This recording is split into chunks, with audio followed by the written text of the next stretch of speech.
Hi, hello again, and thanks for taking out the time to join us here at this short interview format that we've started. Thank you for having me at the Punjab Board of Investments. Just by means of a quick introduction for people who are going to see this interview, you are CEO of one of the leading cinema chains in Pakistan. Yes. Also one of the top CEOs globally in the cinema industry. Yes. So we're very honored to have you, and thank you again for being with us here today. Thank you so much for having me. So Mariam, we know, so I'll start with basically, we know things are bad. Everybody knows they're bad.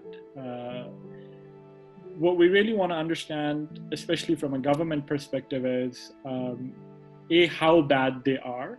I mean, in terms of if we could get just a sense of, so that people could start to empathize with various industries, right? And starting with the entertainment and cinema business, which I know has been facing its own challenges even before COVID-19. So A, how bad they are, and then B, do you think things would rebound as soon as this fades away, or would there be a big lag? And I guess the last point would be, but really the most important point is also would be, how could the government help in terms of policy, in terms of financial aid, etc.? Yes. Well, the cinema industry for the last year and a bit, a year and 3 months, has been suffering a lot. We had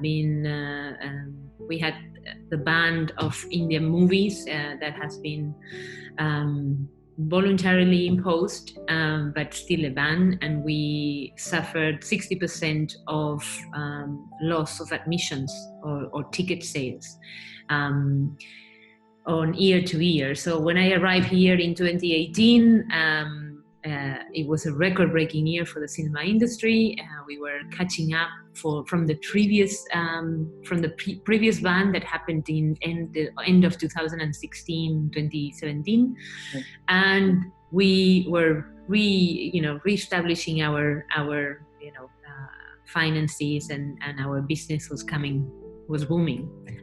Exactly a year into it, in 2019, we had the ban of Indian movies, and that totally it's like breaking.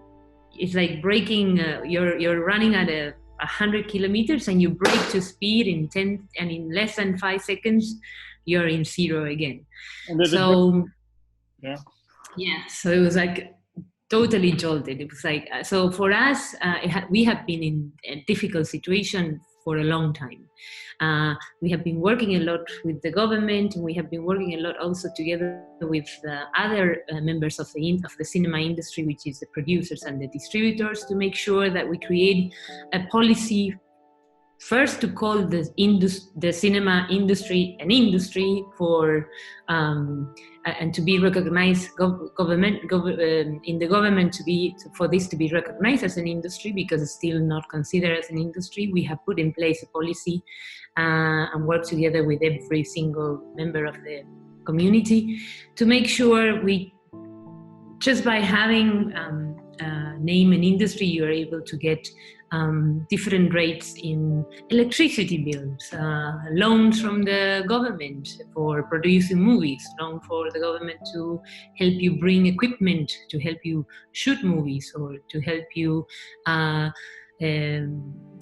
bring projectors into the country, and so forth. So there's a whole list of different ideas, including schemes for education on film and directors and so forth. So that would help a lot eventually when it comes into place.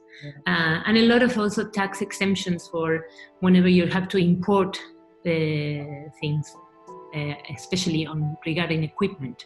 So we can build those studios that once were the glory of Lahore, and that's why the name of Lollywood came along, and that eventually they disappeared and they never came back.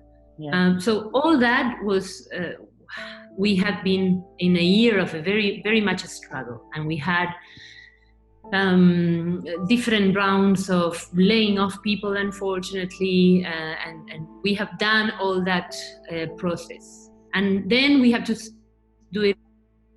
We had to start doing it again, all over again, in March, beginning of March, mid-March, when we had to close the cinemas, because of the COVID. We had to close the cinemas, and that we had to restart a whole measures of adjustments in our company, because we have certain amount of cash that we want to protect, and we want to protect for our team mostly, and our direct suppliers and direct partners in our business, which are our distributors and our suppliers and our landlords. Yeah. And so, I know that the government has, right now things are very uncertain.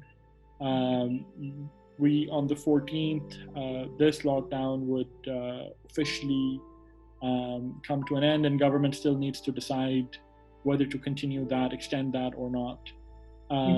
But, is there anything that the government, in your view, could specifically be doing at this time and over the next few months to help jumpstart the industry again? And I'm saying this because right now, people are still debating whether this is going to be a V-shaped or a U-shaped kind of a recession, right? Where things are going to go down and then just rebound once everything comes back up again and cinemas are going to be open again. And, other than the other systemic factors that you talked about, things would start getting back to normalcy, or whether this is going to extend for a while and we would have a continued kind of a depression / recessionary trend.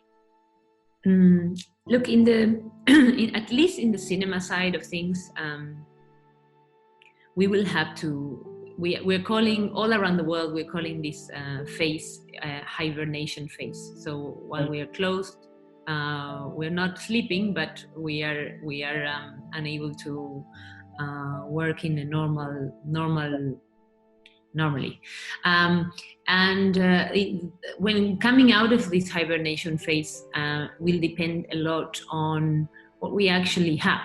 When I don't have any content, because all the Hollywood titles have been moved at least to end of July, or when all the and having show only Hollywood titles that are old, that people have actually watched already, I would be very concerned of opening the cinema like that.